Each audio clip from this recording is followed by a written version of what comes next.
Good evening. I am Dan Hoffrenning. I am a professor of political science, and I'm also director of the new public affairs program at St. Olaf, the Institute for Freedom and Community.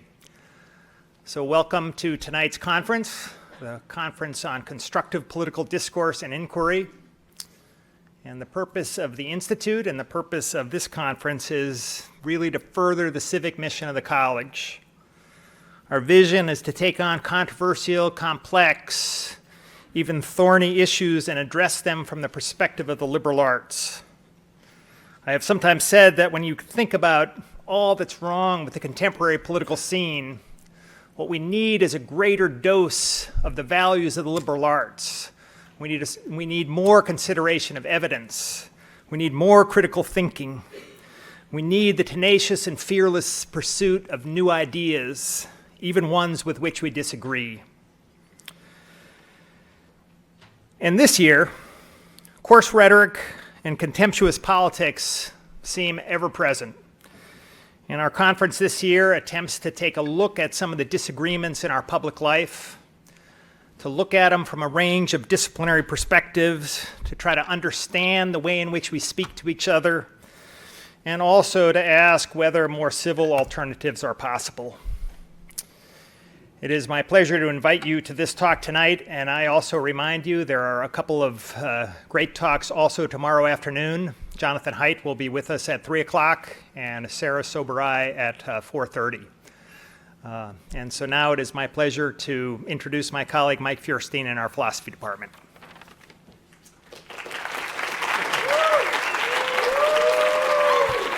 It's always great to get applause just for introducing someone. Well, it is a real pleasure to introduce Mark Kingwell, who is professor of philosophy and fellow of Trinity College at the University of Toronto, as our first speaker in this symposium. Since his first book, A Civil Tongue, won the 1995 Spitz Prize in Political Theory, he has authored or co-authored 18 books of political, cultural, and aesthetic theory. Probably he's authored another one since he sent me his bio. Including the national bestsellers, now that is Canadian national bestseller, Better Living, The World We Want, Concrete Reveries, and Glenn Gould. In addition to many scholarly articles, his writing has appeared in more than 40 mainstream publications, including Harper's, Adbusters, The New York Times, The New York Post, The Wall Street Journal, The Guardian, and a host of others. His most recent books are the companion essay collections Unruly Voices and Measure Yourself Against the Earth. Professor Kingwell has held visiting posts at a variety of distinguished universities, was chair of the Institute for Contemporary Culture at the Royal Ontario Museum. He has also been, since 2001, a contributing editor of Harper's. He is the recipient of 2 National Magazine Awards, Canadian,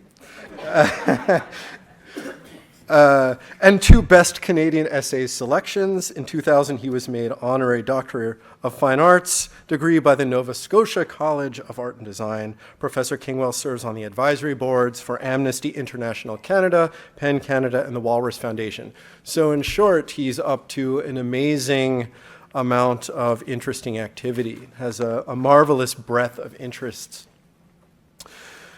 It seems to me that Kingwell, as evidenced by this list, lives up to a certain kind of Socratic model of philosophy. That is, the idea that philosophers might be cultural and moral critics, not only theorizing about the debates of their time, but also deeply engaged in them, speaking both about and to the community around them. He is, in my view, enviably relevant through this copious public output, no doubt in part because of an extreme gift for putting together words in beautiful and compelling ways, and I encourage you to look up some of his journalistic output online. Professor Kingwell, in this context, has been thinking about civility In particular, for a long time, his prize-winning book in 1995, A Civil Tongue, was on this subject. His more recent book, Unruly Voices, also addressed the topic of civility. He has articles on the subject with titles such as Is It Rational to Be Polite? And the delightful bleep you and other salutations, which we will be discussing in my class tomorrow. On the subject of our present political discourse, I can think of no one better qualified to be here with you today. Mark Kingwell.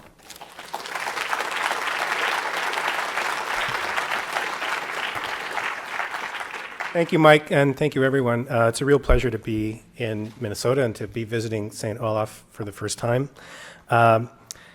When the invitation to be part of this conference came, it was not yet clear that the subject of civility would be even more relevant by the day.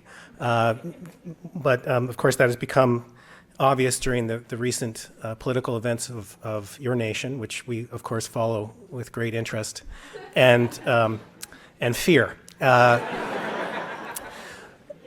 So I don't speak on behalf of the Canadian Department of Immigration, but for those of you who are thinking about moving to Canada, I can give you some practical advice after the talk.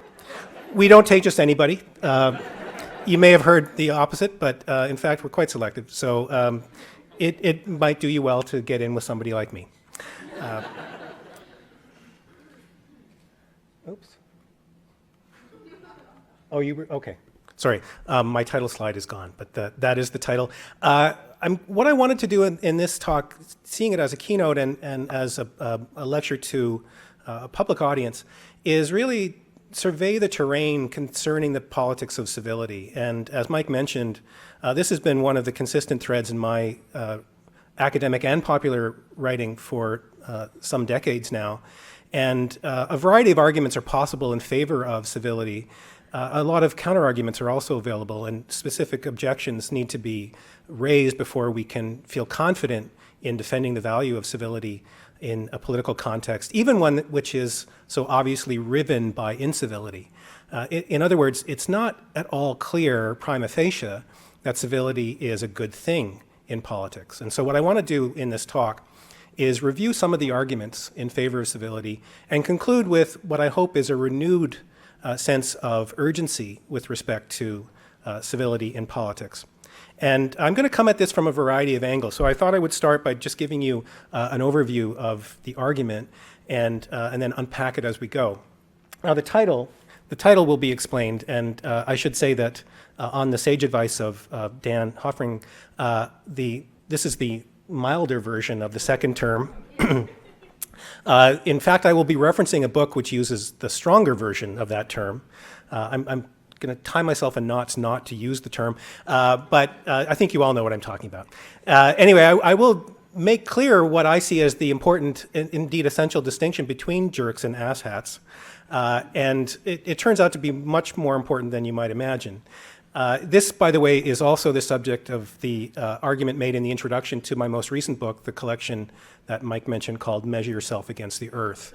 So I'll be going at this various ways. Part of it is just to ask yourself the question, what is a jerk? Or more specifically, am I a jerk? So if nothing else, I want you to leave the room after tonight's lecture wondering whether or not you are a jerk. So that's your takeaway moment, and you can just put that in your pocket for later. Here's the overview of the talk. I'm going to start by talking about what we all know all too well, and you'll see what I mean by that in a moment. And then there are 6 substantial sections. The basic issue concerning the nature of the relationship between civility and politics. The distinction between jerks and asshats, which I do think is an important fulcrum for making this argument run. I want to relate the idea of civility to the often confused cognate notion of politeness. Politeness and civility are not the same thing, but there is an important relationship between them. So to make that clear, I'm going to talk about politeness as what the philosopher Grice called conversational implicature, and I'll make clear what that means. And then I'm going to springboard from that to a defense of civility as a political virtue. And then finally, 2 sections where I'm going to attempt to place civility as a political virtue in a broader account of political virtue. Now, I should say, so I will do it once and then I'll do it again. I should say, just from the outset, it's not at all obvious, again, prima facie, that the virtue-based argument in favor of civility is the best one. It's the one that I made first in my research on this topic, but I've come to see that there are perhaps stronger arguments of a negative sort that might do even better work when it comes to this. I don't want, however, to abandon the notion of political virtue, in part because, as I'll explain, it seems to me essential to our self-identity as citizens that we have some kind of virtue-based account of what it means to be political actors, especially under conditions of substantial disagreement on core belief topics. So, what do we all know all too well? Well, this is one thing that we all know all too well. And I was talking to Sarah, who's going to be speaking tomorrow, and I wanted to live my life for at least a week without uttering this man's name. And to the largest extent possible, not hearing it either. And I really think this is almost impossible in current conditions. But I'm not going to, you all know who he is.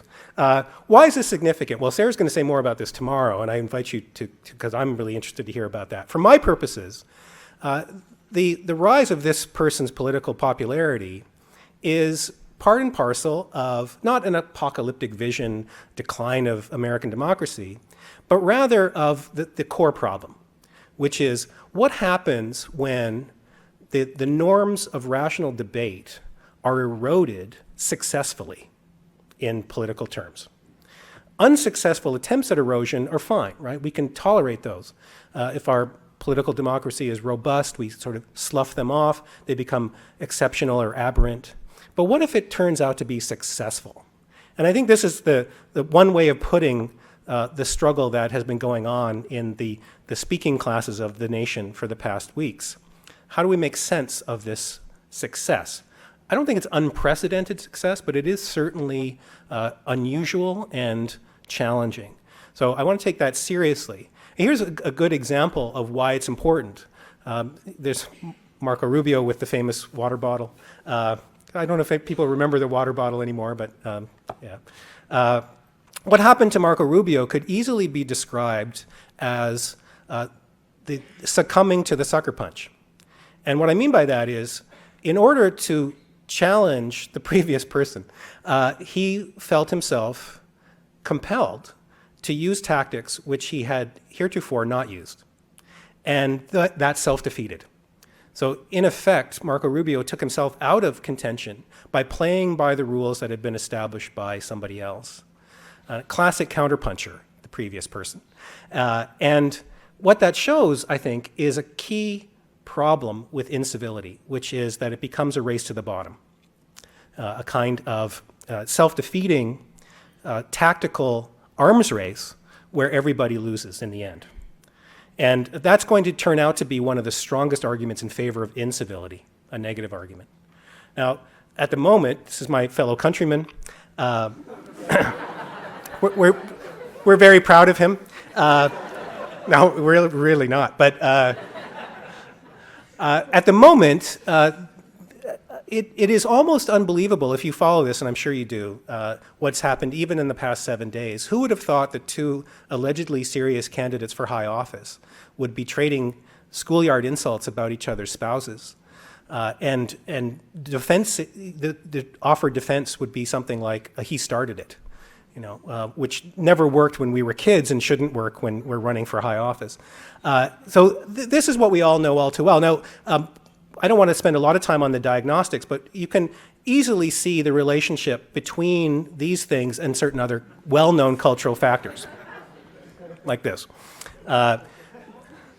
The endless possibilities of disagreement and often anonymous and ill-mannered that have been made possible by currently dominant forms of communication. Cultural things, like the culture of trash talking in sports, which spills over into other elements of democratic culture. I wanted to show this important counterexample. You may know that Andrew Luck has a kind of reverse psychology tactic that he uses. Instead of trash talking, he does what he calls, I think he calls it pretty talking. So when somebody hits him really hard, he says, that was a really nice hit. And this kind of gets under the skin of people who are used to being trash talked to all the time. So that's a nice counterexample. But a celebrity culture where there is a host of staged events of kind of dramatic animosity, which nobody can really tell whether they're real or not. That's Kanye and Taylor Swift. But also the background condition of self-absorption, which is much remarked and much lamented in our culture. And I'm not going to pause to try to demonstrate this. I'm merely going to assert it for now. I think we are becoming much more isolated in our own sense of self-regard as a broad trend in the past, say, half century. And this makes it harder and harder for us to feel like there are duties owing to others.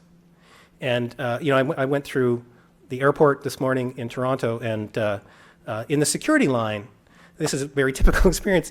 The security line is the new state of nature. It's every person for himself. It's the war of all against all. But it's sort of ridiculous, because if you take a step back, and if you're like me, you leave enough time to not get stressed in the security line, you realize everybody wants the same thing, right? Everybody wants to get through security quickly.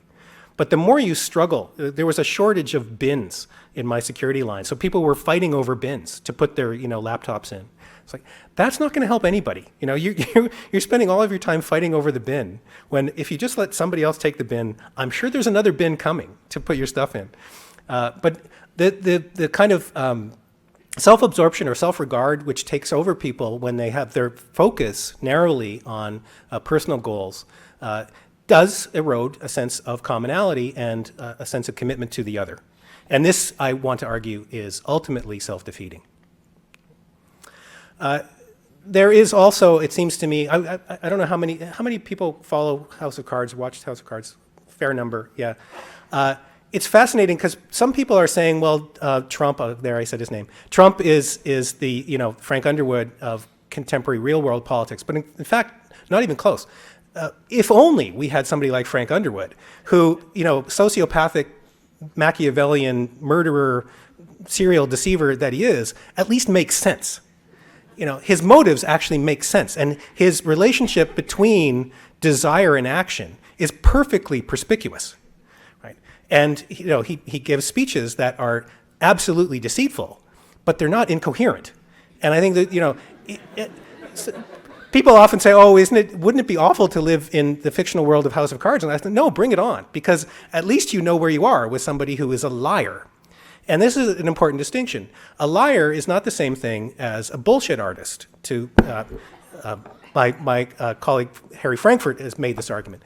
A bullshit artist is somebody who has no regard for the norm of truth. A liar is someone who is subverting the norm of truth. And this is an important distinction, because the subverter of the norm of truth actually is still beholden to that, still believes that there is a difference between appearance and reality, between deception and truth. Somebody who is completely immersed in their own bullshit actually can no longer tell the difference between truth and its other. Right? And that is really an important difference. So we are living in a world not of deceit, but of bullshit. And that is what we know all too well. Now, what are the responses to this? Again, the very optimistic thing would be a series of imperatives. And I just chose this is a poster that can be found on college campuses, which has all kinds of nice imperatives on it. But these imperatives by themselves are hollow. And they become, as you can see here, mere slogans. These are all important things, but just in the form of slogans, they have no real traction. And when it comes to the specific virtue of civility, you get this kind of thing. You get choose civility in a kind of flowery, as if civility is a sort of Downton Abbey kind of comportment issue. Make sure that you pick up your teacup with your pinky outstretched or whatever. Or you get this, which is even more pathetic in a way. It's like, yeah, I'm a civility groupie, and I just don't think you're gonna win this argument by trying to make civility cool any more than you're gonna win the argument by trying to make it look like a matter of comportment. So, what can we do? with this background in play? Well, here's the basic issue, and I quote a famous passage that some of you may know from Schopenhauer's Per erga and Per lepomena, and this is the only block quote in my presentation, but I'll just, instead of reading it out, because I hate when people do that, I'm just going to pause and take a drink of water and you can all read it yourselves.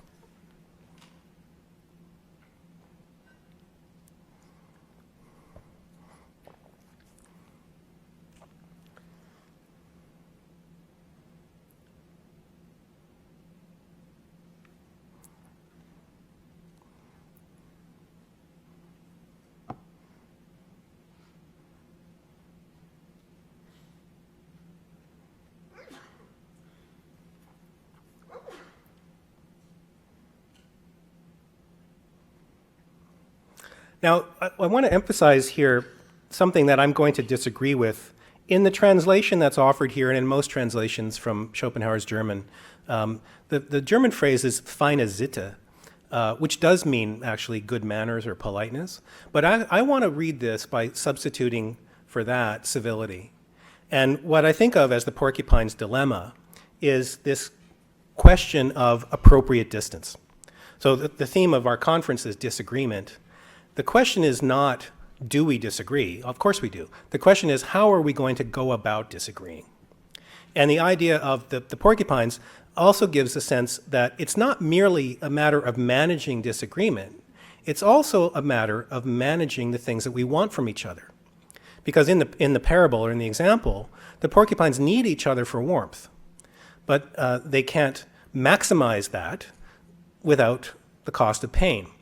And so this kind of reflective equilibrium that they manage to find, the distance, to keep your distance, really is a creative pragmatic solution to the two prongs of the problem.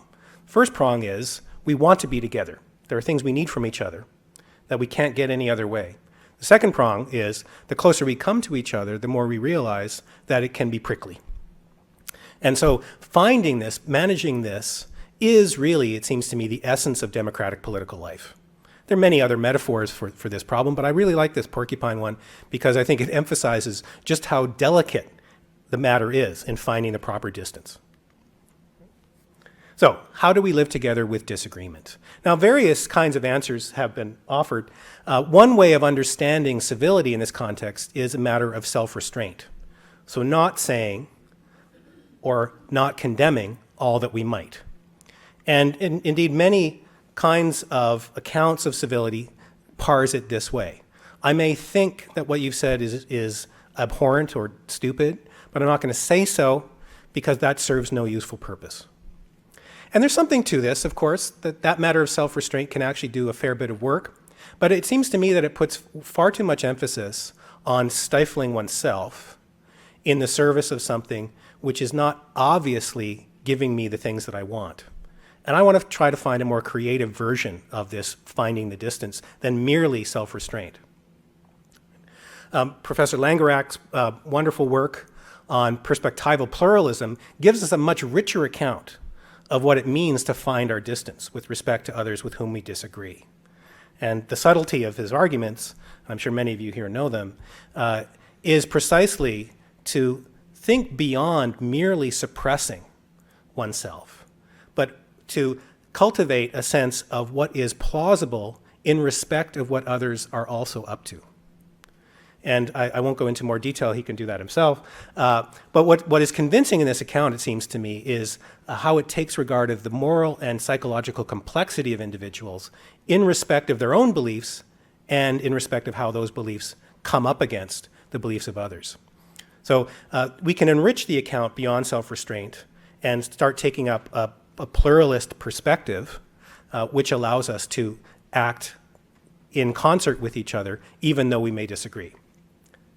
But here's a problem, and there are a number of problems, but here's one I'm going to focus on. This kind of account starts to lean very hard on the nature of good argument. And of course, that's as it should be coming from a philosopher. But we have to ask the real world tough question, what if we don't know what counts as a good argument, or we don't agree about that?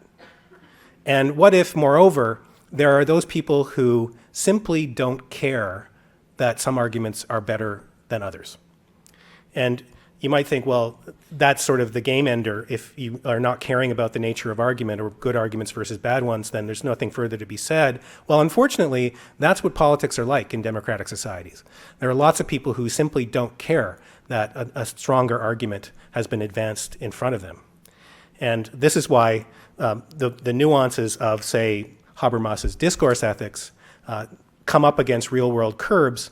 The unforced force of the better argument is often not motive in real democratic politics. So I want to just say that as a kind of cautionary problem for any reason-based account.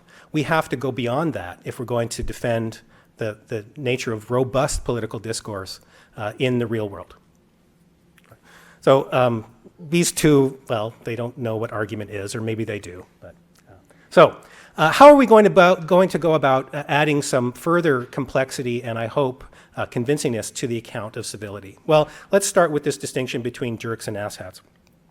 The account of jerks that I'm drawing on here was offered by Eric Schwitzgebel. And what's significant about Schwitzgebel's notion of the jerk is that, as I suggested earlier, anybody can be a jerk. And really, the nature of being a jerk is at least dyadic with respect to another, and often much more complex than that, which is to say, one is not simply a jerk, one is a jerk to somebody else. And being a jerk is most often, in Schwitzgebel's account, a function of perceived relative superiority, often temporary, but nevertheless present.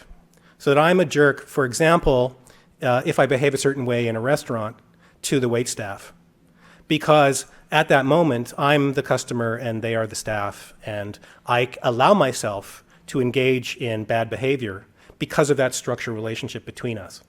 Whereas if the roles were reversed, or if I met that person in another context, the jerkiness would not be present, at least one hopes. What this means is that when we think about the nature of being a jerk, it is always contextualized by our social relations. This in distinction, importantly, I think, jerks, to asshats. And Aaron James's work, and I guess I can say it since I'm quoting his book called Assholes, A Theory. In that book, James explores the nature of that condition, which he argues, I think correctly, is much more static and reified than the condition of being a jerk. And what that means in simple terms is, think about the fact that being an asshole, an asshat, is something that you always are. Because in contrast to the jerk, where your superiority is perceived, relative, and possibly temporary, when you are an asshat, your perceived superiority is constant. Moreover, it is a characteristic of the asshat that the perceived superiority is woven into the identity and sense of entitlement of the individual, which may not be true in the case of the jerk. So this is important because what the asshat suffers from is excessive entitlement disorder. It is actually a condition of mind, you might even say of spirit or being in the world, where the perceived authority is comprehensive and constant. And we can characterize this, I mean, the standard phrase to describe this condition is the person who was born on third base and thought they hit a triple. Right? So that's important because, I mean, it was said about George W. Bush, for example, born on third base, thought he hit a triple. Why? Because the sense of perceived authority is thought to be earned. That's part of what makes it constant and comprehensive, even though those of us who can take a step back from being in that condition realize that the perceived authority is based on highly contingent circumstances, like birthright, birth order, birthplace, parents, and so on. Right? And this is why the bonds of the asshat are much harder to shake than that of the jerk, because it's woven into the sense of the person, but also is perceived as being merited. And that's why it's more reified and persistent.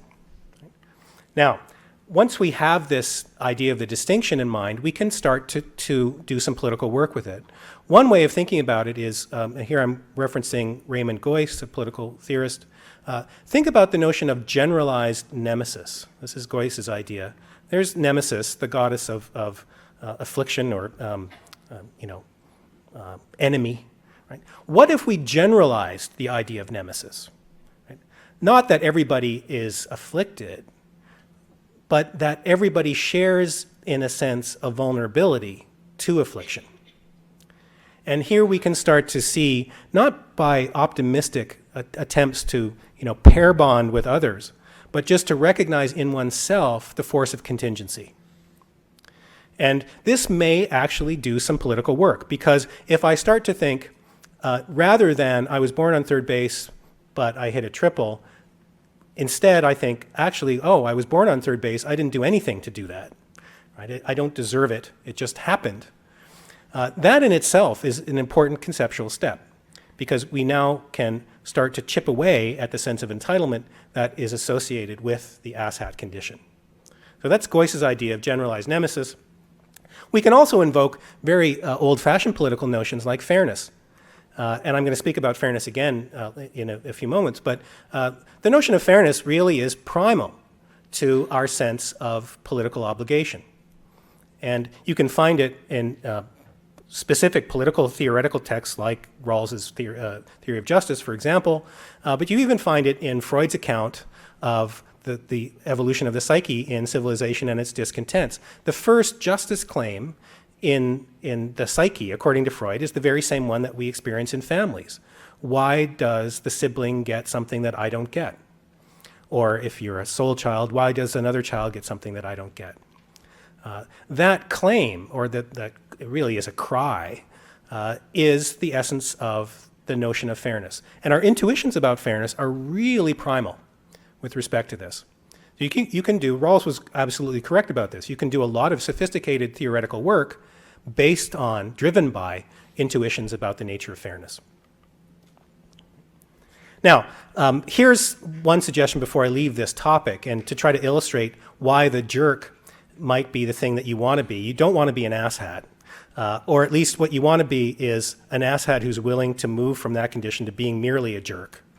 And for those of us who are only jerks now and then, we want to move from being jerks sometimes to being jerks maybe never. But here's one way to think about this. The problem with jerkiness, even in the best intentioned of individuals, is that we can't always see it. Clearly, in the asshat condition, that person can't see it. Right? The sense of entitlement is too strong. But even when we're in the jerk condition, part of what allows us to act in jerky ways is because we feel justified in doing so. But our perspective is often warped. So here's an old idea. This comes from Bertrand Russell, what he called emotional conjugation. And you can illustrate this with some examples that help us to see what I mean by the jerk within. So here are some examples. I'm firm. You're obstinate. He's a pig-headed fool. And what does this illustrate? Well, the first-person perspective is the most forgiving, obviously. So I see a certain kind of character trait or action as being something positive. Right? I'm firm. The very same behavior or character trait in you is something that I find irritating. So I don't give you credit for it. It's slightly disreputable.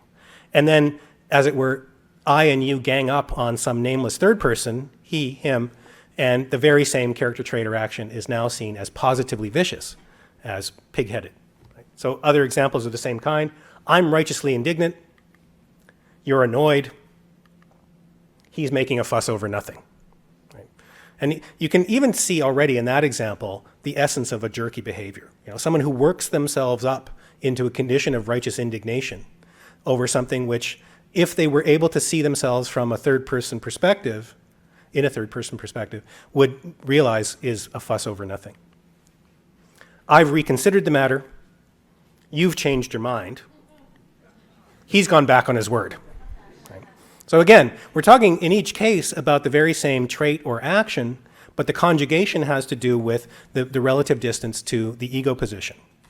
And finally, in these examples, I have an independent mind. You're eccentric. And he's around the twist. Right. So my independence of mind is something that I value. When I see the very same actions or traits in another, I think that person is mad. Right. And then the you is the in-between. So the The jerk within, I think, is something that is ever threatening in our sense of how civility relates to politics. Of course, it's not the only threat to civility in politics, as I've already suggested. To try to put some meat on these bones now, let me plot the relationship between politeness and civility. As I said earlier, often confused, often conflated, politeness really is forms usually of self-restraint or of smoothness of interaction. It's not without value, but it seems to me it's a mistake to see that as identical with civility or even of essence with respect to civility. And that's why, for example, I think significantly, you can engage in lots of impolite speech, which is nevertheless civil in the sense that I'm going to defend. Because civility, it will turn out, is much more about continuing the discursive game than it is about any particular speech act being itself polite. Now, to see this, I'm going to just briefly give you a sketch of Grice's notion of implicature. What Grice wanted to do was move from the semantics of language to the pragmatics of language.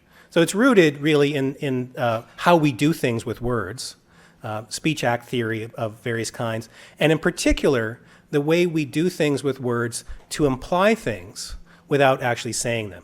So that's the notion of conversational implicature. I'm implying things using conversation. And what Grice argued was there's a basic maxim that governs most conversational interactions, just as a matter of empirical fact. He called it the cooperative principle.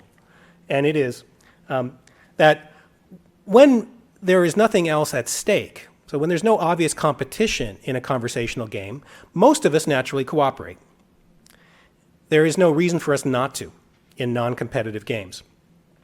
And even there are even some competitive games in which we cooperate, but in non-competitive conversational games, there's really no reason for us not to cooperate. And by cooperate, what do we mean? Well, Grice gave us 4 maxims of cooperation under this principle. They are the maxim of quality, be truthful; the maxim of quantity, be adequately informative, say enough to make sense, but not more than you need to; the maxim of relation, be relevant. Right, say the things that are relevant to what's going on in the conversation. Don't introduce irrelevancies without reason. And finally, the maxim of manner, be clear. Now, the interesting thing is that any one of these 4 maxims can be flouted in the name of politeness.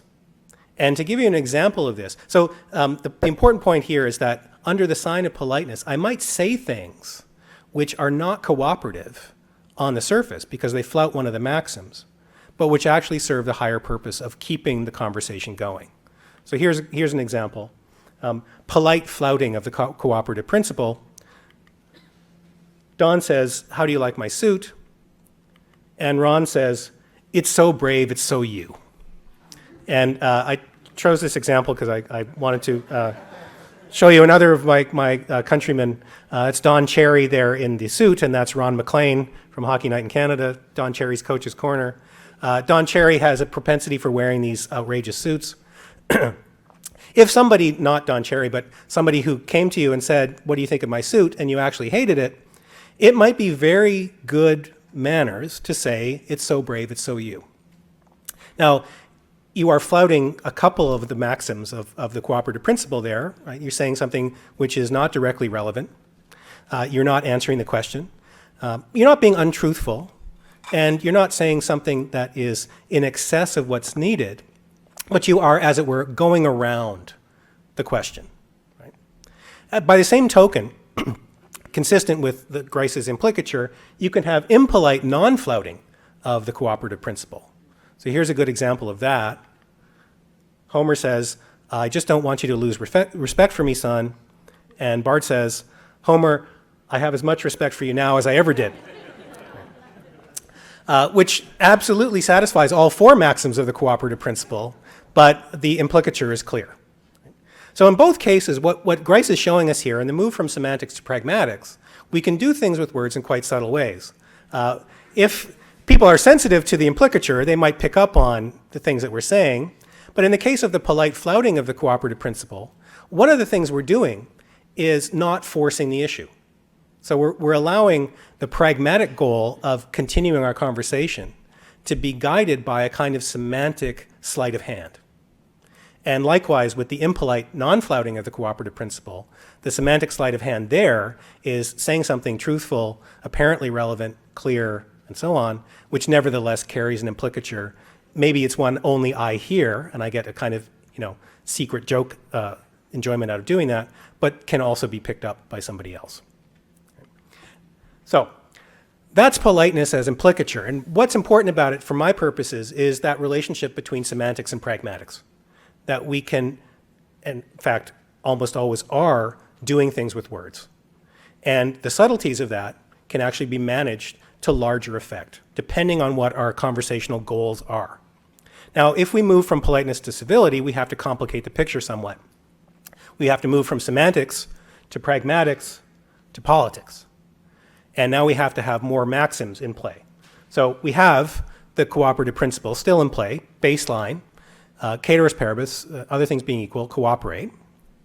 Right? But we have to add what I call the civility meta-maxim, which we can define this way. Ceteris paribus, work with the other persons for the sake of the game's continuance. Now that may sound obvious, but it's not. Because what we're going to see is that there are lots of ways of not meeting the demands of the civility meta-maxim in conversation. And if we see this, however, as a more of a baseline, right, that the game's continuance is a goal larger than my particular goals in the conversation, even in competitive games. Right? There is no game, competitive or otherwise, unless the game continues. The game's continuance is actually our first duty as semantic interlocutors. And if we can see that more clearly, then we might be on our way to a more robust notion of civility. So what would that look like in practice? Well, very traditional ideas, dialogic respect for persons. Other persons are players in the game. And if I want the game to continue, I have to allow them to also play the game. We also have to have some notion of the rational presuppositions of the discourse itself. I don't think, as I said before, you can put all your money in this basket. Right? I don't think you can actually use the notion of rational presuppositions in the Habermasian way to drive the conclusion.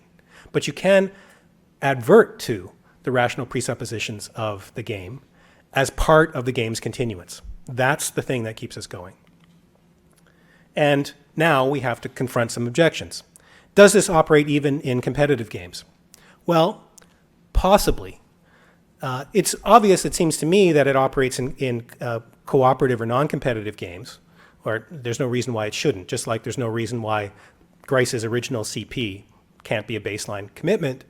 But in competitive games, does it operate? Well, I think it does, because it seems to me, if we think about the nature of competitive games, we see that the whole point of the competitive game is to constrain our engagements. That's really what competitive games are. Competitive games aren't free-for-alls. They are normatively guided forms of interaction. Now, they might have winners and losers, and you can have a game that drives to a conclusion, and we take great interest and pleasure in that kind of game, a finite game, to use Kars's distinction. But we also want games that open up new possibilities.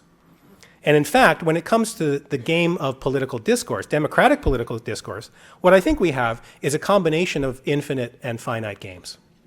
We have finite games localized. There are particular winners and losers. Somebody's going to win the election in November. Somebody's going to win the nomination for each of the two parties. And that means that others will lose. It's a zero-sum solution.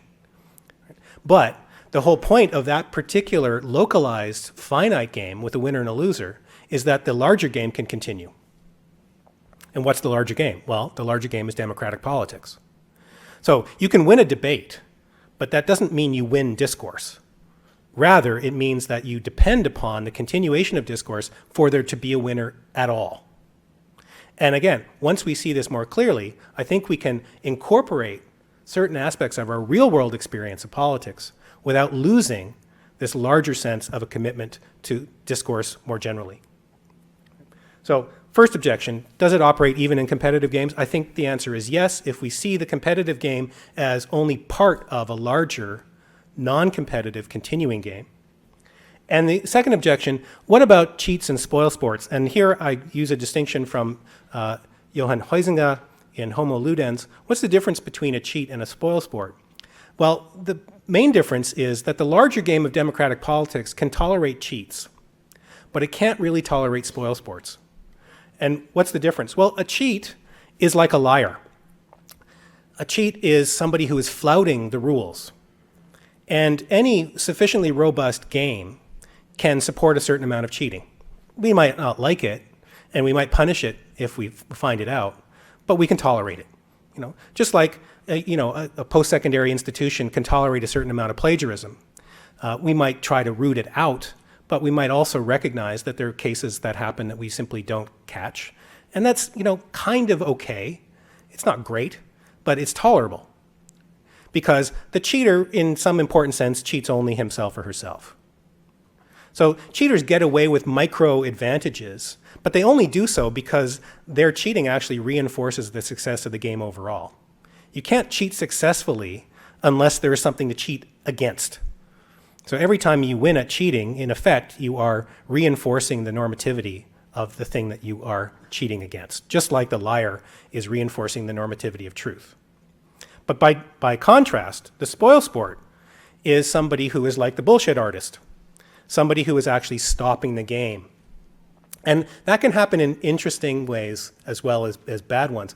The one I chose here is a deliberately difficult example, Bartleby the Scrivener, who in Melville's famous story is the person who says, "I would prefer not to." Have people read Bartleby the Scrivener? Some people? Yeah. What's great about this story of Melville is that Bartleby becomes a kind of indigestible aspect of human relations. He won't do or act the way he's supposed to. And he gradually stops doing the scrivening, which is copying legal documents. He gradually stops eating. He stops moving. He stops talking, except to utter this deathless phrase, "I would prefer not to." He doesn't say always what he would prefer not to do. It's simply that he would prefer not to. And the narrator of the story, who is a master of chancery law, finds this a kind of existential threat to his own sense of how things make sense. And so Bartleby's a spoilsport in the game of human relations. He is making it impossible for us to place him as a player. And that's an important notion of what the spoilsport is, someone who simply will not go along with the game's continuance. Bartleby, by the way, has been hailed as everything from a revolutionary Dada neo-situationist to a kind of spokesperson for the silent majority to anything in between. And it's part of Melville's genius that we can't really say firmly Bartleby is this or represents that. That's part of what the spoilsport does. Right? So the "I would prefer not to" is a kind of polysemous signifier. It has infinite possibilities of meaning, and that's what stops the game. Now, I think that is a significant possibility, but for the most part, we don't want spoilsports. Right? You might want to be one if you existentially fed up with the world of democratic politics, but what we want and what we count on other people to be is not spoilsports, but players. And maybe they cheat now and then, but that's okay, as long as they play. So, third objection, an important one, maybe even more important than the first two, civility stifles dissent. And I'm sure you've heard various versions of this. Even to talk about this notion of civility as the game's continuance is always already to invoke some notion of how things ought to look, how discourse should sound, what kind of language should be used. And this objection can be inflected various ways. Is the language of civil discourse racially biased? Is it class biased? Is it education biased? Do people with larger vocabularies have an unfair advantage in discursive practices? Those who have been trained or socialized into the norms of accepted behavior, did they have an advantage? Right? These are an important set of objections. And I want to acknowledge those, but also push back a little and say, if we focus not on the particulars of discursive style, but on the very idea of the game's continuance, we can potentially meet the force of this objection. And we do that precisely by taking the objection seriously as itself a discursive challenge. So if someone says civility is inherently biased this way or that way, then the proper response is not to deny it or to silence that dissent, but instead to take seriously that dissent as a move in the discursive game, because that's exactly what it is. Unless, and that is, it is always a possibility, unless the objection really is a spoilsport objection, which is intended to shut down the discourse, in which case we really are going to be at loggerheads. So I don't have to rehearse these controversies for you probably, but in the past year on various college campuses and elsewhere, we had heated debate about the nature of free speech, the nature of speech generally, of privilege, of the nature of where and how people speak.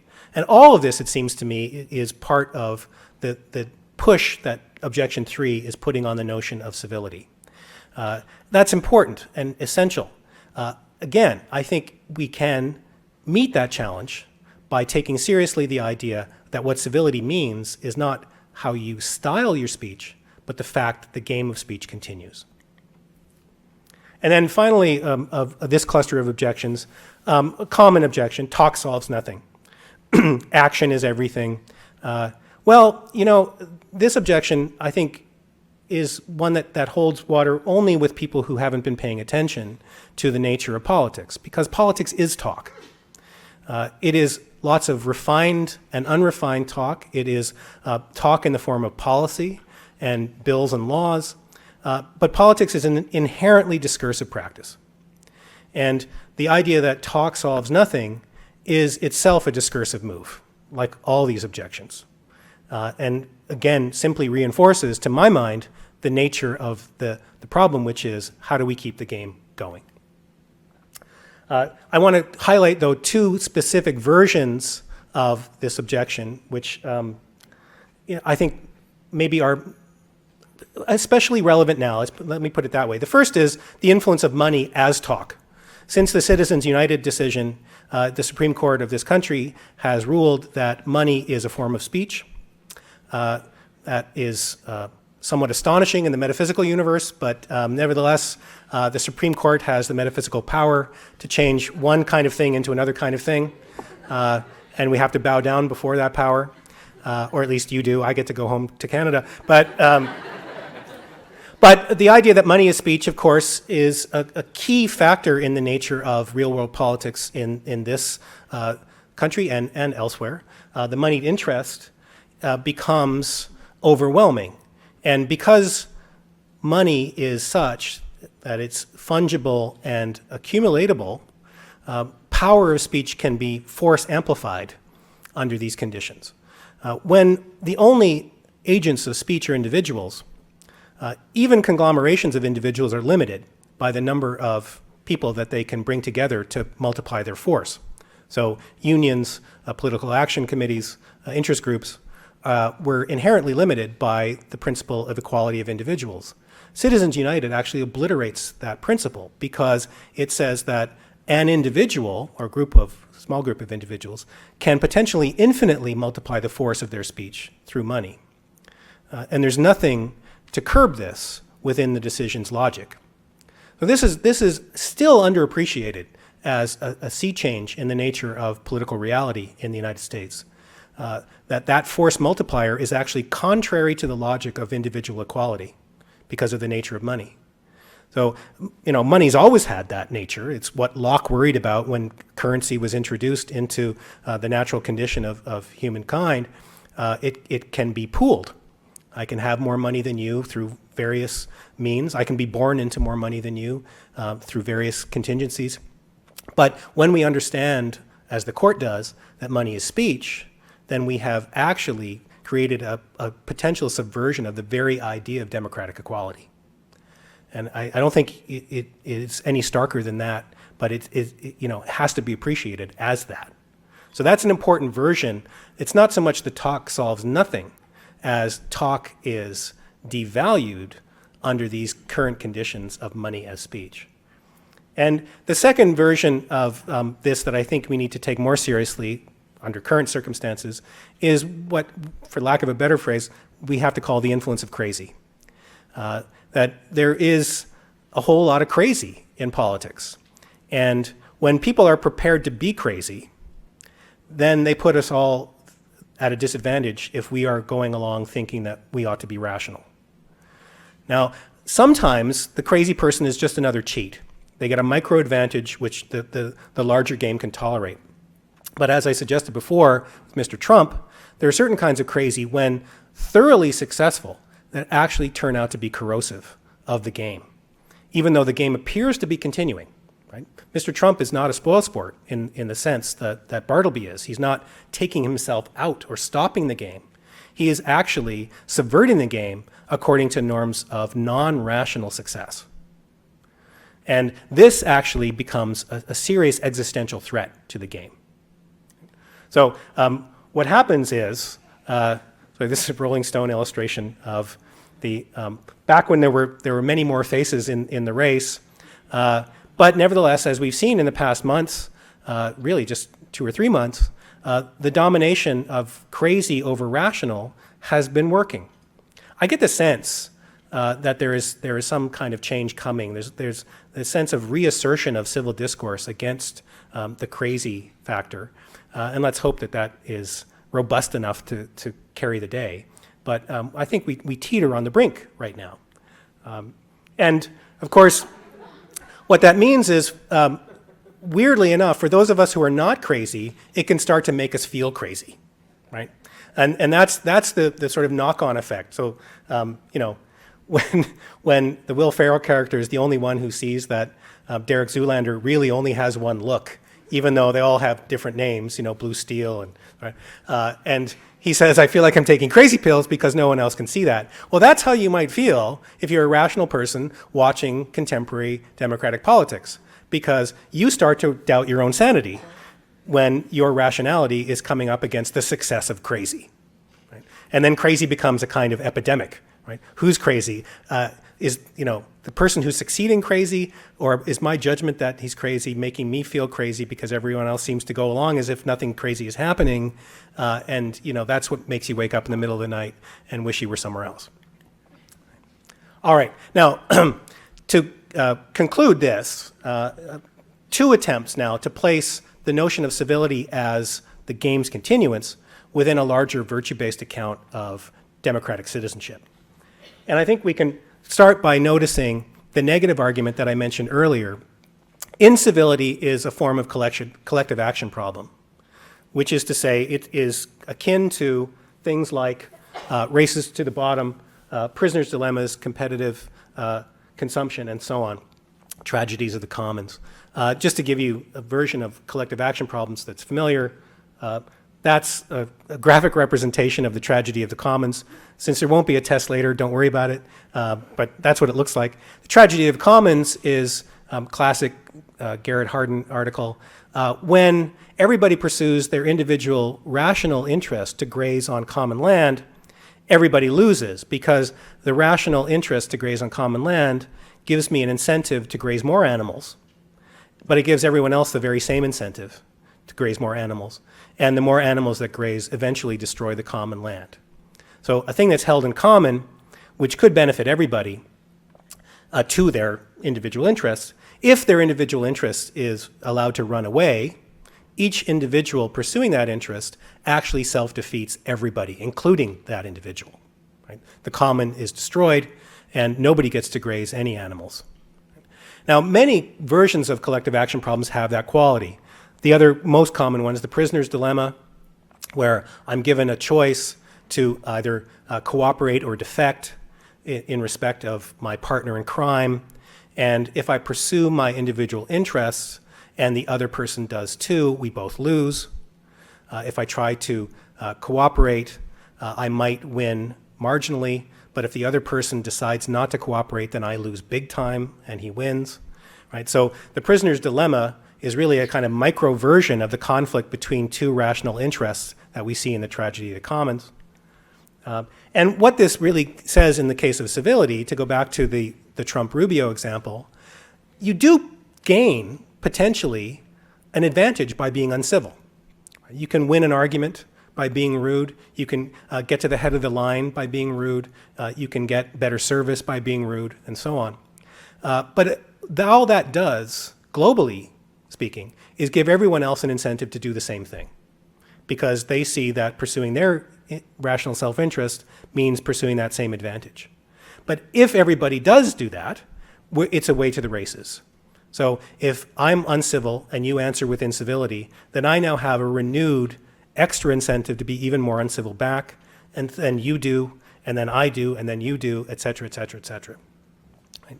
So this is actually a strong negative argument in favor of civility, that incivility is self-defeating, because it destroys discourse, ultimately. In pursuit of small temporary advantage, we end up all losing, including the people who got the advantage in the first instance.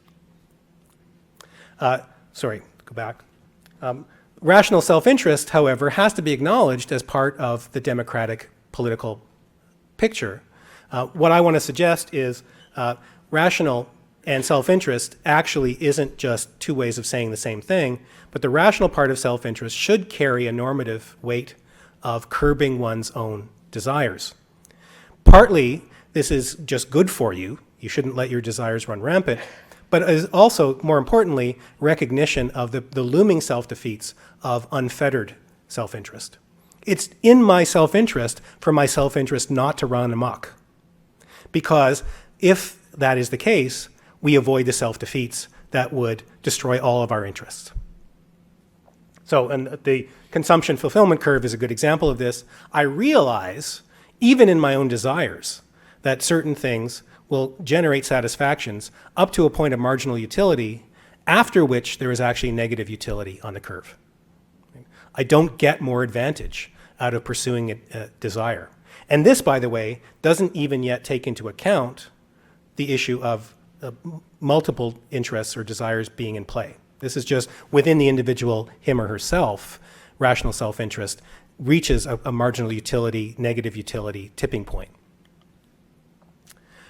What other virtues can we talk about? Well, reasonableness, and by reasonableness I mean something like this, right? Which again is sort of a topic of the moment. Reasonableness is realizing that you're not the only player in the game, and that the game is the game only because there are other players. It also means not just check your privilege, but that you may turn out to be a loser in some finite micro versions of the game. You don't get to win every election or every debate. And being reasonable is the virtue of accepting that as part of the bargain of the larger game's continuance. Fairness, to go back to that, again, fairness is really, now in my terms, a matter of not being a jerk. Because what you realize in the nature of fairness is that whatever apparent perceived superiority you might feel really is temporary and relational, and probably based on your ego position. And fairness reminds you that everybody else has their own ego position too. You are the I, she is the you, he is the him, but that is only about the position that you hold. And that position is a contingent fact of the game. So don't be a jerk is really a matter of taking account of the fragility of your position within this ego construction as part of the democratic game. Appropriate suspicion is a virtue of democratic citizens, not this suspicion. Cary Grant, Joan Fontaine, great movie. But the suspicion that we legitimately hold with respect to other people, and especially to the institutions and officers of government, the state, in short. It's appropriate for democratic citizens to be suspicious of the state. Not because they want to undermine the state, but precisely because they want the state to be legitimate. And the only legitimacy the state can have is if it passes muster with our suspicions about the ulterior motives or the institutional biases that the state might begin to exhibit. Civility, now, we can place within this scheme as openness to the other. Right? The idea that the other is another player in the game. And it's not about style, and it's certainly not about politeness. It is about your comportment with respect to the other as another player in the game as you are. And that in some extremely important sense, we're all in this together. The other may be somebody that you find very alien. And I think this is something that we have to embrace, that the notion of otherness is constantly changing. So you might think, well, I just got used to others like, say, gays, but now I'm going to be dealing with people who are transgender, and I have to reorder my expectations about otherness with respect to things like signage on bathrooms. Right? That wasn't an issue 5 years ago, but it is an issue now. Civility, in my sense, means to be open precisely to those kinds of challenges because they are the essence of the democratic discursive game. And then finally, as this list of very traditional virtues, justice, and I could say a lot more about this, but time is pressing. Participation in the game is part of what justice demands. You are, in some important sense, not allowed to be a spoilsport. A lot of people would like to take themselves out of the game. They don't see why they shouldn't be allowed to go about their business and not be part of the political game of discursive justification. Justice demands that that not be allowed to be the case, that we not allow people to, or ourselves, to rest easy as opters out or spoilsports. It also means, maybe more actively, opposing injustice wherever it's perceived. So the classic example of this is, it's a failure of citizenship to watch an injustice being perpetrated and do nothing about it because it doesn't directly concern you. Because it actually indirectly does concern you. Every injustice, however trivial, is actually a threat to the robustness of the democratic political game. So, justice, I couldn't resist that, but it's not that kind of justice, but it's such a great image, and it looks great on the screen, so there you go. Under these conditions, then, we could reframe citizenship as not just having these virtues as character traits, but actually as a discursive engagement. That's what it means to be a good citizen. It means to be engaged with our fellow citizens in a series of discursive interplays. And it might be the case, surprisingly, that though we started with disagreement, we might find that in order to disagree, we actually have to agree on a very great deal. And that really is the nature of discourse. Right? To even frame disagreements in a coherent way, as opposed to descending into incoherence or bullshit, we actually have to agree on a very great deal. And once we see that, we can actually build on that. Again, I don't think Habermas's presuppositions of rationality do the work here, or all the work, but that notion of underlying agreement, which makes disagreement possible, is an important part of what we understand discourse to be. In addition to that, citizenship as discursive engagement is what I like to think of as sympathy as the moral value of public life. And this is a very old idea associated, among other places, with Adam Smith. Sometimes people say, well, you don't mean sympathy, you mean empathy. We can debate that in the Q&A if you want. Smith said sympathy, that was the word he used. And what he meant was recognizing through my exercise of imagination the existence of the other as somebody like me. Somebody with the same complexes of desires and potential for suffering, same vulnerabilities. And without that exercise of imagination, none of the rest of this will work. So you can place emphasis on various parts of this. I want to see this as a kind of whole that's knit together and underwritten by both rational commitments and this imaginative ability, willingness to see the other as vulnerable as I am.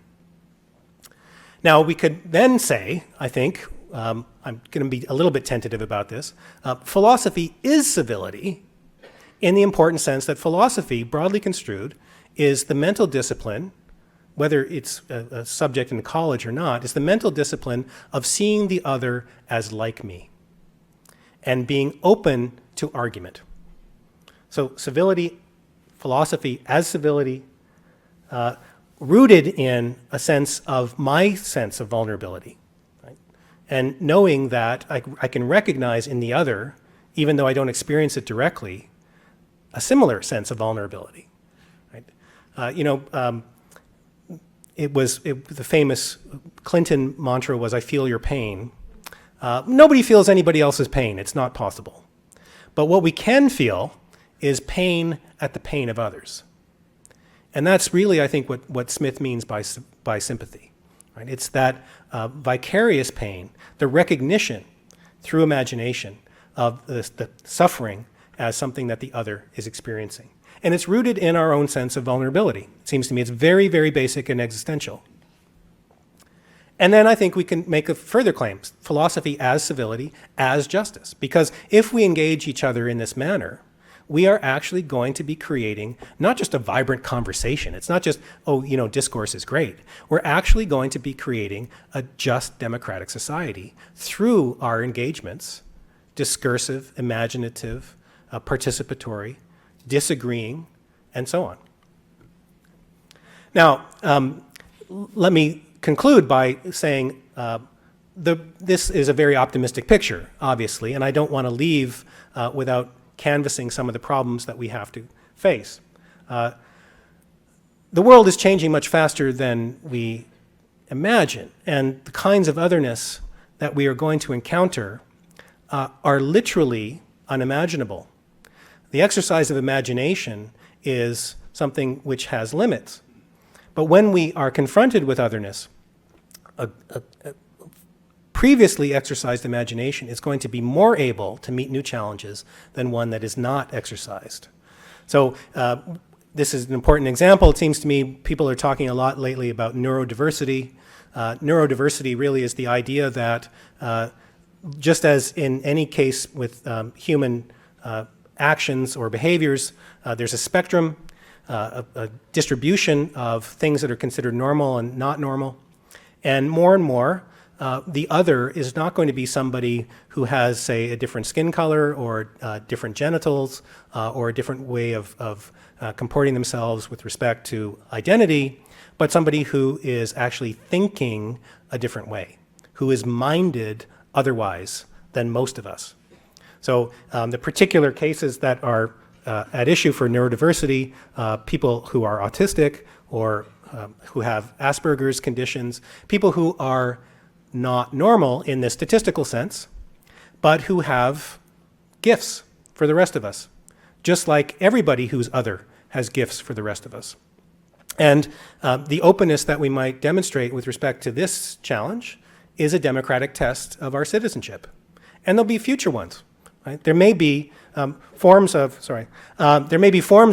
diversity which we haven't yet encountered, and we can't even, like I said, we can't even imagine them. What if there are non-human entities that call forth our democratic sympathies? If you believe in the singularity, as I do, I don't think it's a matter of belief, actually, it's coming. There may be artificial intelligences which make demands of citizenship upon us. And I don't think that is a bizarre or science fictional thought. It's no different, logically speaking, from demands of citizenship that were made upon white men by black men and women and gays and other people who were not considered sufficiently normal to be part of the conversation. This is the essence of the democratic challenge. It's not just continuing the conversation with everybody who happens to be here now, difficult though that may be. The real essence of continuing the game is that it has to be essentially open to otherness. And true civility, as distinct from politeness, which I believe is the essence of robust democratic discourse, a democratic virtue among others, but perhaps the most important one, is absolutely essential to that future of democratic progress. There, thank you very much.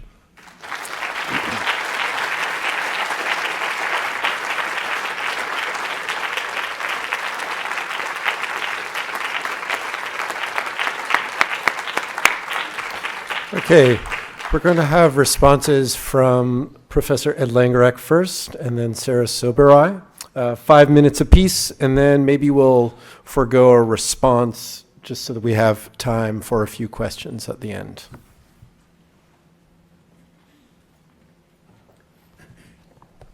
Well, thank you, Mark, for a delightful and insightful talk. I'll mention just two things briefly. One is bears on your very kind mentioning of my recent book, Civil Disagreement. You're right that I believe the essence of civil disagreement, of perspective pluralism, is trying to understand the other. And that involves debating and arguing with one another in a particularly useful way. I do say that hugs have changed more minds than arguments.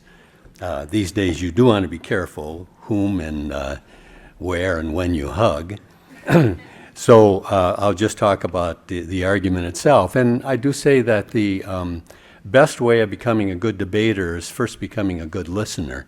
That the most important thing is that you be able to state the other person's position in such a way that the other person can say, yes, that is my view. You may disagree, but at least you understand my view. And that's it.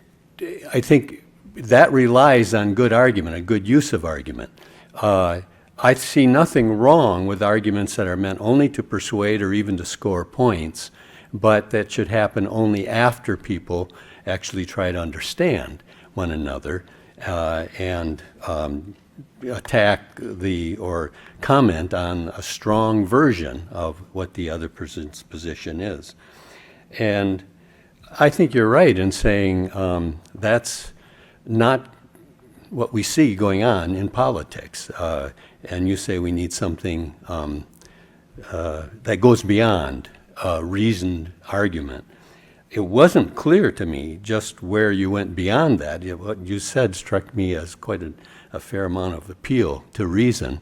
And this is my second point, one of the appeals is the negative what you call the strongest negative argument in favor of civility, which is the race to the bottom. And I will just quote a little bit from, this is his second to last book, Unruly Voices, from what he calls his core essay, which is, since I'm quoting, I can actually say this: "Fuck you and other salutations. Incivility is a collective action problem." I do envy your titles. I'll just quote a couple of things from this because it underscores your point about the negative argument. The reason is simple. Incivility is self-defeating. Ultimately, all recourse to advantage via incivility works against everybody's individual interests, including the individual who made the first non-cooperative move. An attack ad is a deliberate appeal to unreason, fear or suspicion or hatred, which can only mean that the party fashioning the ad has nothing rational to offer. If we let this discursive idiocy of this order succeed, we would really be a sad lot. They don't even work, attack ads, reliably, which means that a party resorting to them is being stupid as well as rude, because you never know when they'll backfire. And your illustration was Marcus Rubio. And I think that's very hopeful, even Pollyannish, because I also read in this, I may be anticipating Sarah's book. I read her book that she's going to maybe talk about tomorrow a little bit, The Outrage Industry. It put me in a somewhat mild depression. Because she says things like this. She thinks the outrage is a genre that really works in this cultural moment. The elimination of the fairness doctrine has also promoted outrage because the removal of the personal attack and political editorial corollaries in year 2000 created a space in where outlandish attacks flourish with little threat of rebuke and a great potential for financial reward. And so what I hear her saying is that a perfect storm of conditions here have coalesced so that, as a matter of fact, outrage is no longer the race to the bottom. Or if it is a race, it's a very profitable race because we now have, with the internet, these niches of people who simply listen to one another, in which outrage becomes an important part of the political atmosphere. And I think that that's a problem for both of us, that I don't know how to solve that, and I just hope that Sarah Sobre can do it.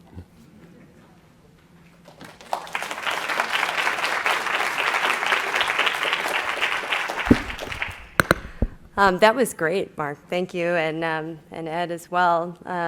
That's a very compelling case. I especially appreciate the response to the criticism that's often given that civility sort of marginalizes people and suppresses dissent. I think that was maybe the best sort of discussion of that I've seen. Though, as Ed alluded to, it's very difficult for me to break out of the empirical space I've been spending time with political talk radio and cable news analysis in the presidential election. And I guess one of the things I was thinking about is that right now I feel like we see one another's pain, and instead of having sympathy, we have Schadenfreude. You know, we really come to enjoy when our opponents are struggling, not only, unfortunately, Ed's right, that there are some tangible profits, whether that's coming in the form of ratings or votes or dollars to your advocacy organization, but also that personal satisfaction. And I guess that, I don't know where that puts you on the jerk or asshole continuum, but maybe someplace in between.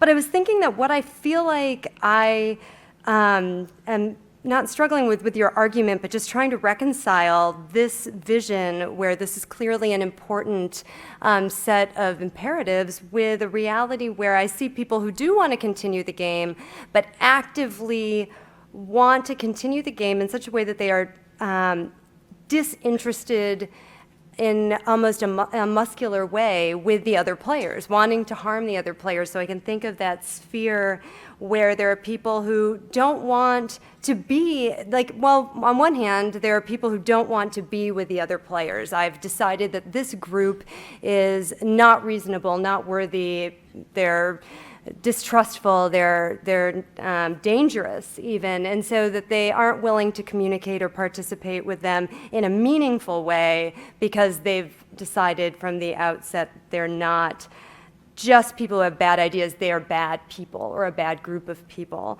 And then also people who are sort of invested, so there are these people who are wanting, these situations where I see folks wanting to disengage, and then these other situations where I see people invested but negatively, so where they almost want to harm. They want to engage in discourse, but not only not in a civil way, but harm is the intent. So if I think of things like the comment sections of many newspapers, or certainly YouTube, where you think the world has in fact already ended, or in the tweets that people get and the viciousness of that space, so that where the game itself is intended to be destructive and where there is that joy and satisfaction that comes from that sort of thing. So I guess on one hand, where we have a disgust and a repulsion and an unwillingness to engage meaningfully, and another version where we have this interest in engaging, but in a way that's intentionally destructive. And yeah, so that's why I depressed Ed. I was also curious to hear, Mark, what you would say about indifference. And I don't mean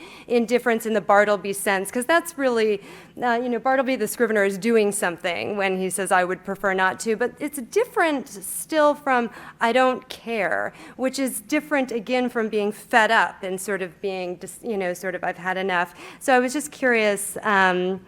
There just seem to be a lot of barriers to civility, to seeing people who are invested in the game for the productive reason of finding common ground and solving the problems. So, thank you.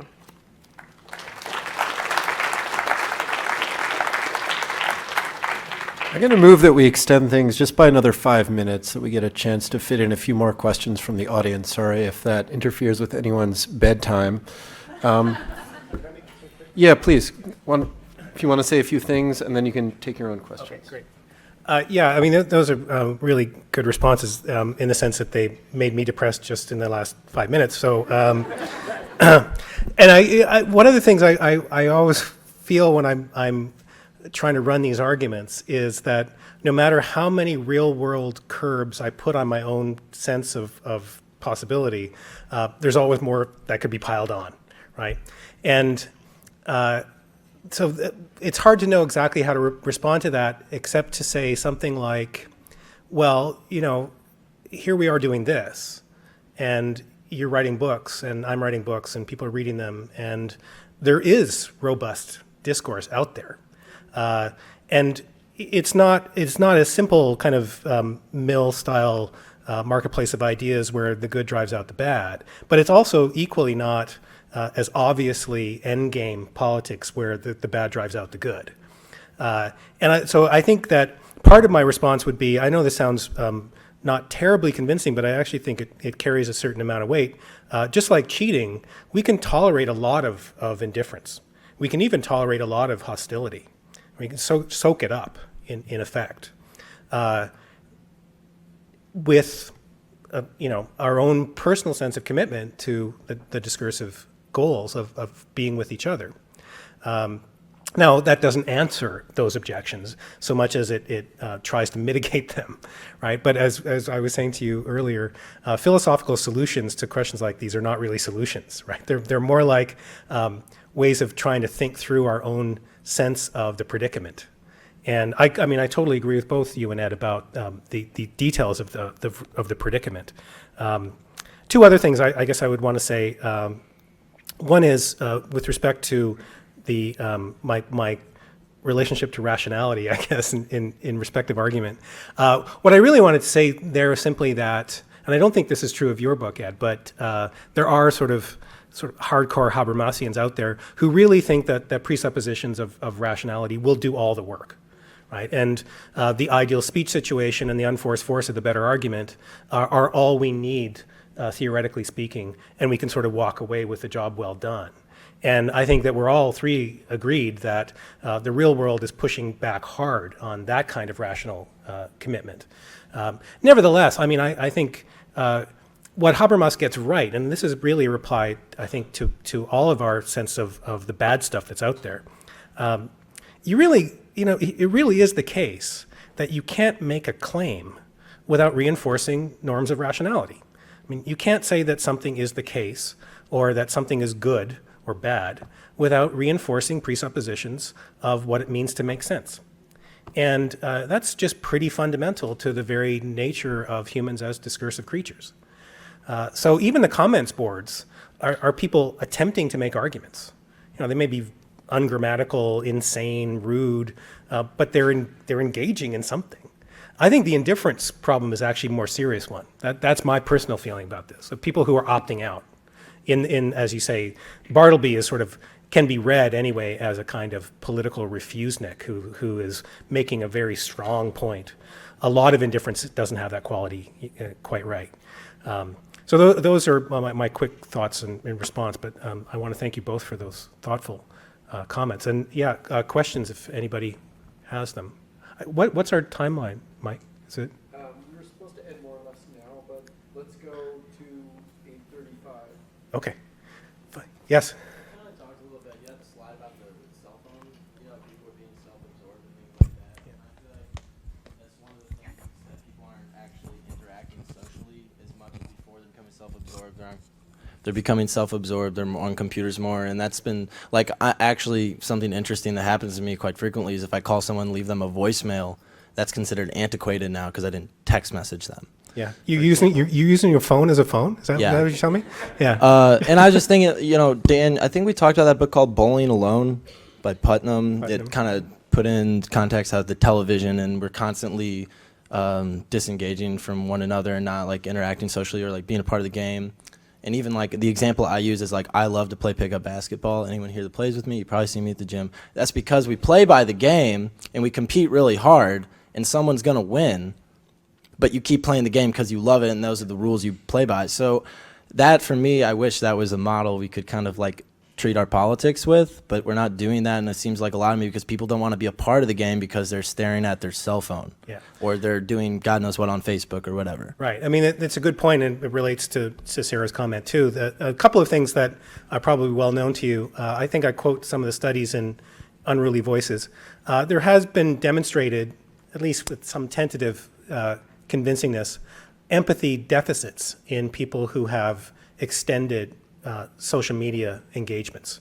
So this is not, you can't call it firm evidence, but there is some suggestion that the more people engage in social media, the harder they find to relate to other people in an empathetic, or I was using Smith's word, sympathetic way. They don't see others as worthy of their attention or respect or care.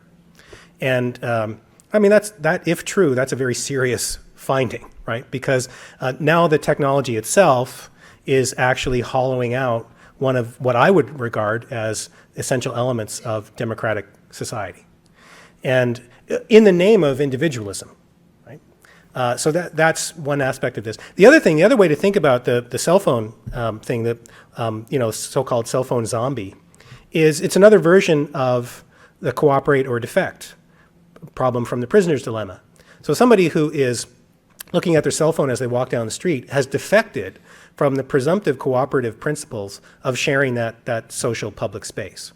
And in effect are saying to you, you have to get out of my way because I'm not even going to look up to see that we might be about to collide. Right? So that's a kind of routine defection, which I would class maybe in the broader sense of indifference.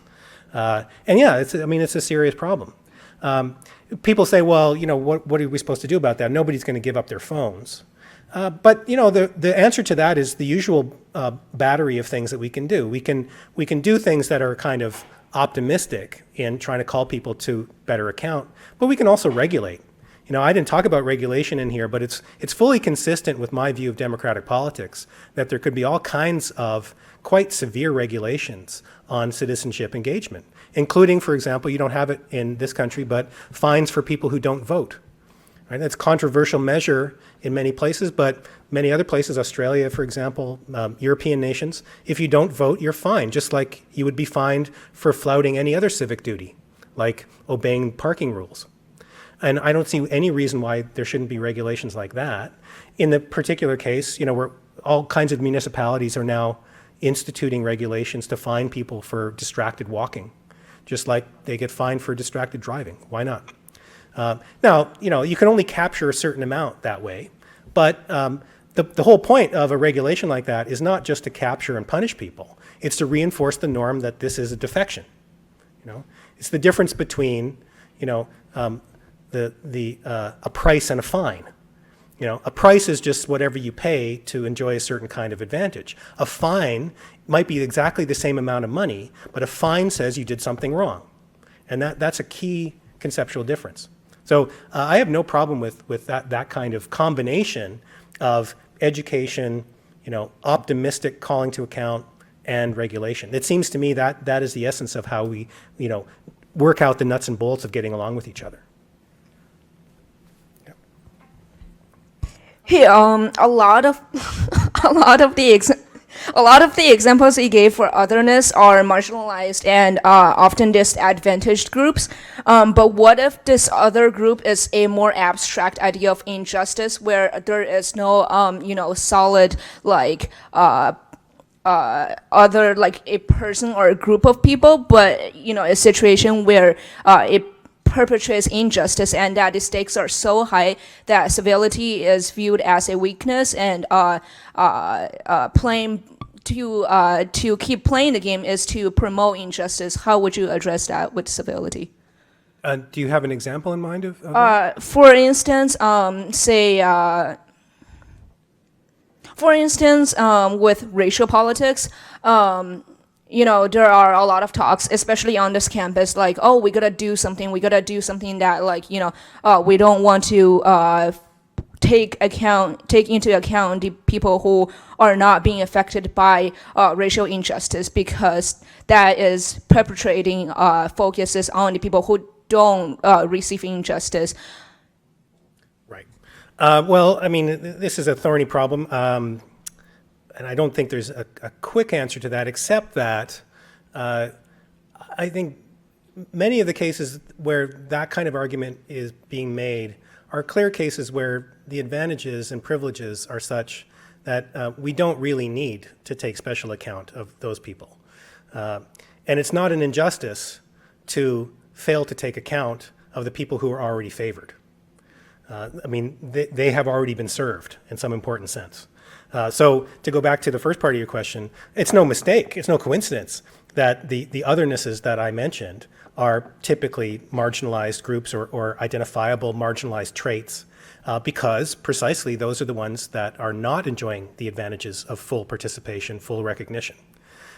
That's the challenge for the system at large, the game at large. winners are fine. We don't need to worry about winners. We need to worry about the people who are consistently being put in the position of losing, when it shouldn't be the case that anybody always loses. As I put it, sometimes every one of us may lose, but it should never be the case that somebody always loses. Are we out of time? We are out of time. I should say, so I'm sorry that we're out of time. Because I went too long. He shouldn't be sorry. I should be sorry. We are going to have sort of a schmooze fest out there. There are refreshments. So can I encourage everyone to bombard him with questions after the talk upstairs? Sorry to cut it short. I hope you'll come tomorrow so we can continue the conversation. Let's thank our speaker and the respondents.